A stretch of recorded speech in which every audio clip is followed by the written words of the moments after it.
Brasis. E hoje nós estamos aqui para falar com todos os Brasis.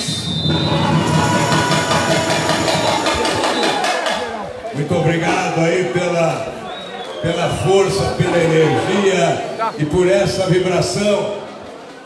Quero saudar inicialmente os convencionais do Podemos, saudar as mulheres que trazem o seu coração, a sua sensibilidade e a sua inteligência nesta caminhada na direção do futuro desse país.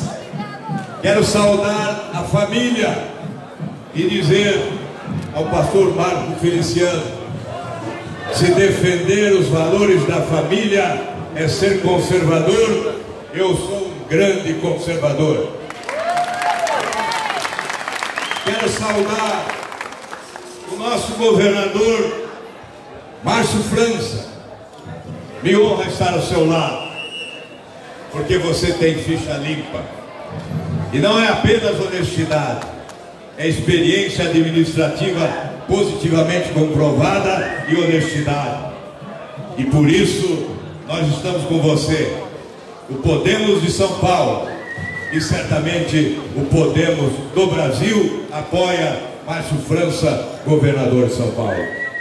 Quero saudar a Renata Abreu, presidente nacional do Podemos, uma mulher de fibra e de inteligência, que com habilidade política vai construindo os caminhos que devemos percorrer para chegarmos à construção da grande nação que todos nós merecemos com a refundação da República.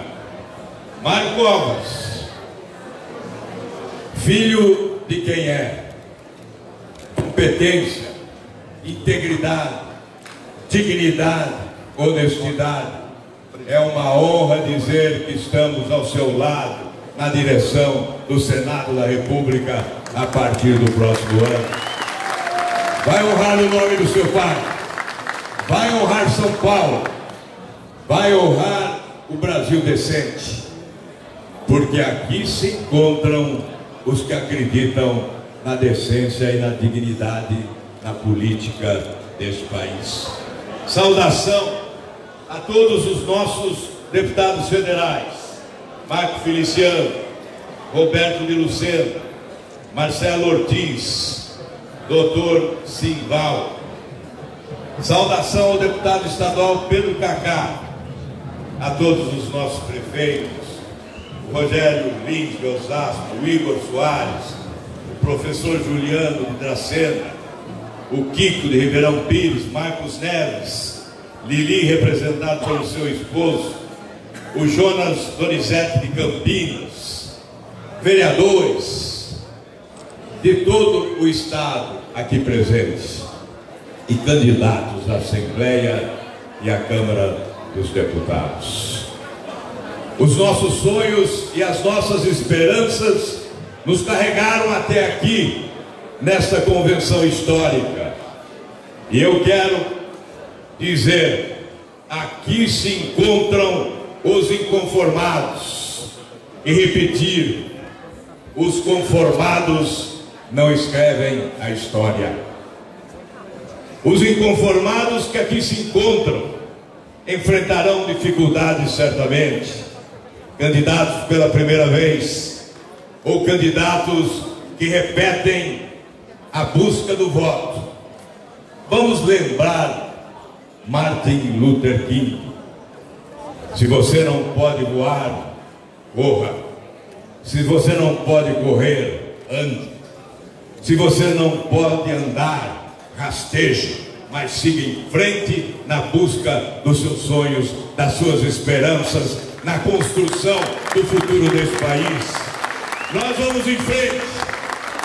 Hoje completamos 28 anos da derrubada do Muro de Berlim, que separava de um lado os que empreendiam, os que produziam, os que prosperavam em liberdade, e do outro lado aqueles que estavam esmagados pela prepotência do comunismo que impedia que prosperasse e se desenvolvesse. Há 28 anos caiu o Muro de Berlim. E aqui no Brasil, nós queremos derrubar o muro que separa uns dos outros. Nós não queremos mais que essa esquizofrênica polêmica entre extrema esquerda e extrema direita prevaleça, infelicitando o povo brasileiro. Porque o único muro que queremos é aquele que separe os honestos dos ladrões da República.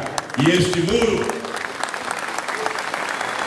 muro tem que estar instalado nas penitenciárias do país, para que possamos colocar os barões da corrupção atrás das grades, substituindo esse sistema corrupto e incompetente, que é a causa maior dos problemas que essa nação enfrenta.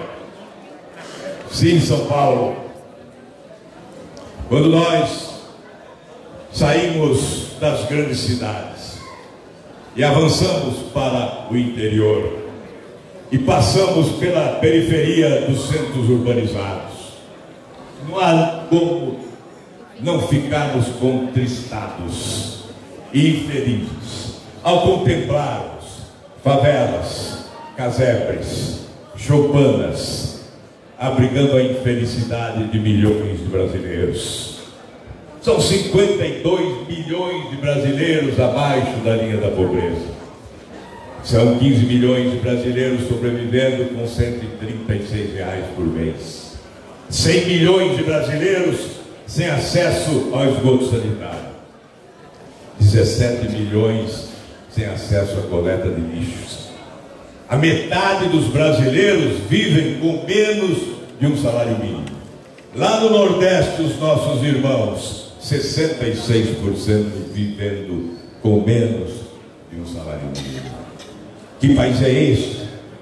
Se a favela, se a choupana pobre, se o casebre da infelicidade, do infortúnio, convive lado a lado com a fartura, com a fortuna, com a riqueza, com a prosperidade, porque do outro lado tanta pobreza, tanta miséria e tanto infortúnio. O que fizeram com o nosso país e as nossas potencialidades econômicas extraordinárias e as nossas belezas naturais que fascinam a humanidade, o que fizeram com a nossa gente. Quem são os responsáveis pelas desigualdades sociais? Quem são os responsáveis por esse gritante contraste separando muitos de poucos? Porque poucos possuem demais, enquanto muitos quase nada possuem, e somos todos filhos de Deus. São responsáveis os que governaram este país e foram incompetentes e desonestos, que abriram portas para a corrupção e permitiram que os cofres públicos deste país fossem assaltados pelos ladrões da República, que devem ir, sim, para a cadeia deste país.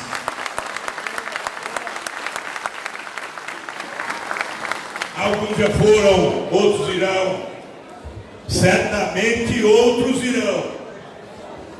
Porque nós não podemos permitir que o povo brasileiro continue a ser explorado por um sistema maldito. Mas nós precisamos considerar que se ex-presidente foi preso, ex-governadores foram presos, ex-ministros foram presos, parlamentares foram presos, grandes empresários foram presos, graças à Operação Lava Jato, que é prioridade nacional e tem que ser defendida pelo povo brasileiro, graças à Operação Lava Jato,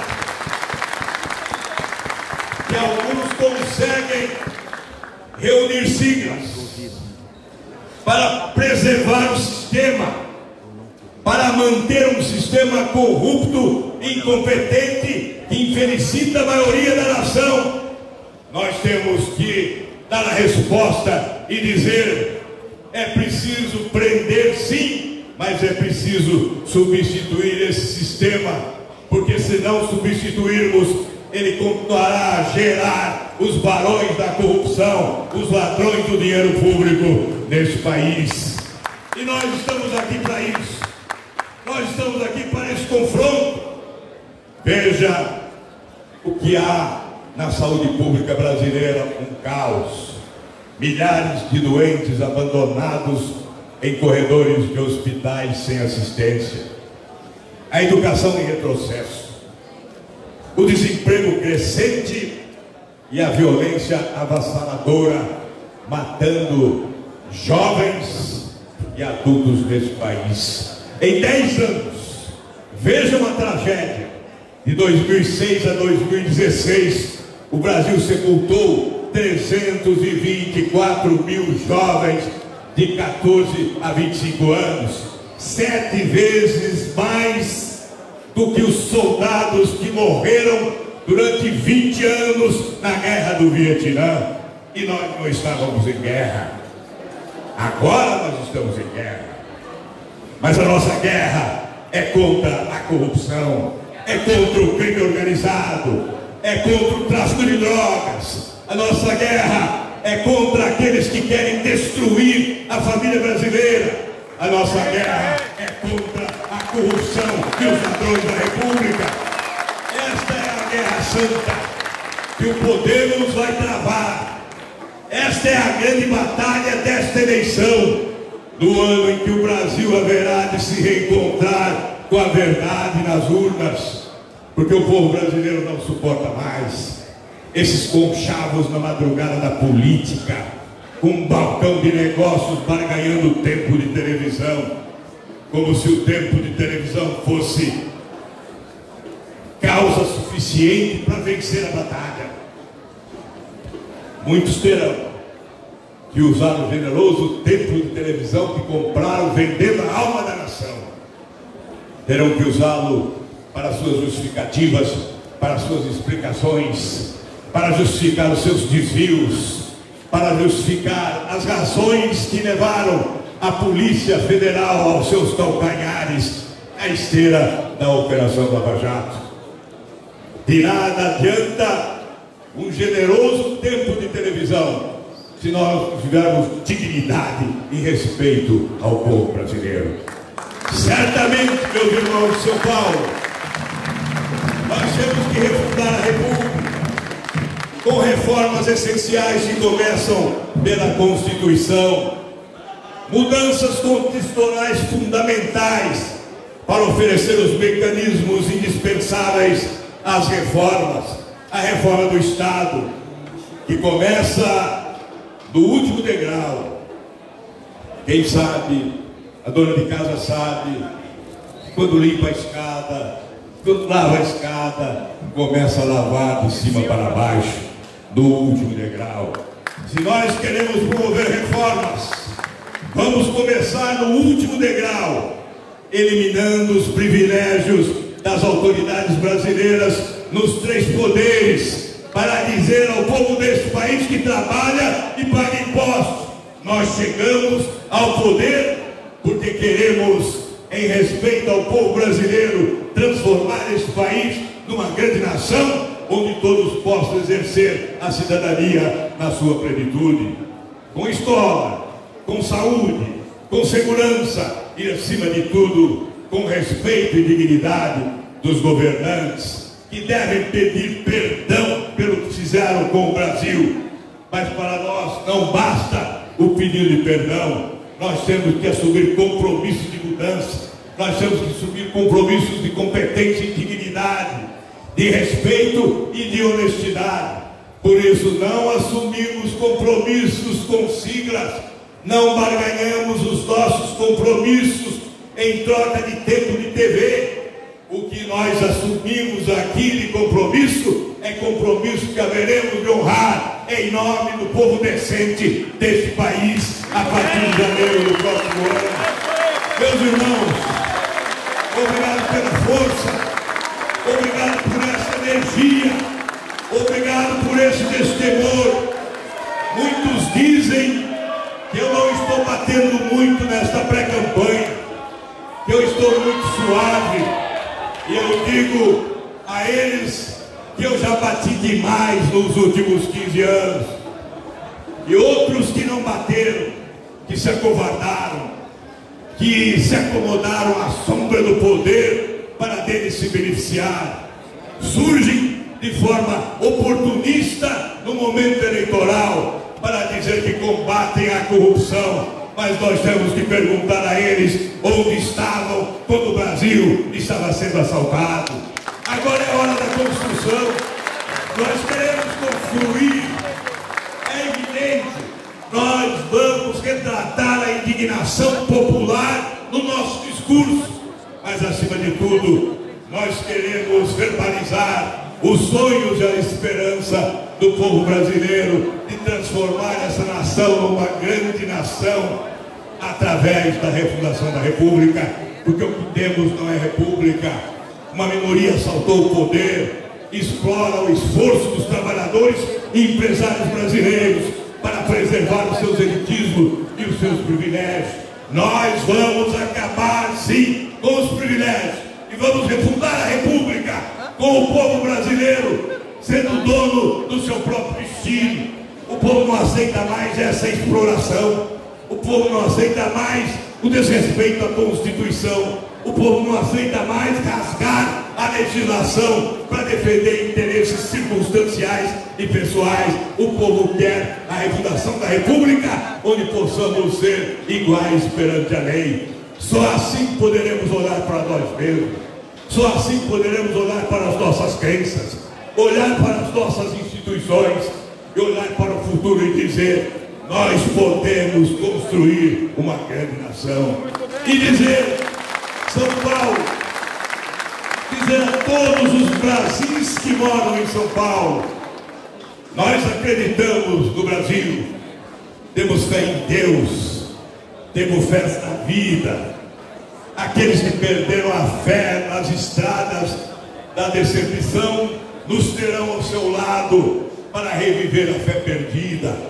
Aqueles que perderam as esperanças, que sucumbiram diante dos escândalos de corrupção, nos terão ao seu lado para a reabilitação das suas esperanças, porque nós vamos caminhar juntos por esses caminhos difíceis de serem caminhados, com os obstáculos que se apresentarem, para superá-los, porque juntos seremos mais fortes do que todos os obstáculos, e não permitiremos. Já nos roubaram demais, roubaram na saúde, na educação, na segurança pública, na Petrobras e em toda parte. Roubaram de dia e de noite, com a mão direita e com a mão esquerda, roubaram sem parar. Nós não vamos permitir agora que roubem os nossos sonhos e as nossas esperanças de construir a grande nação que todos nós merecemos. Obrigado, São Paulo.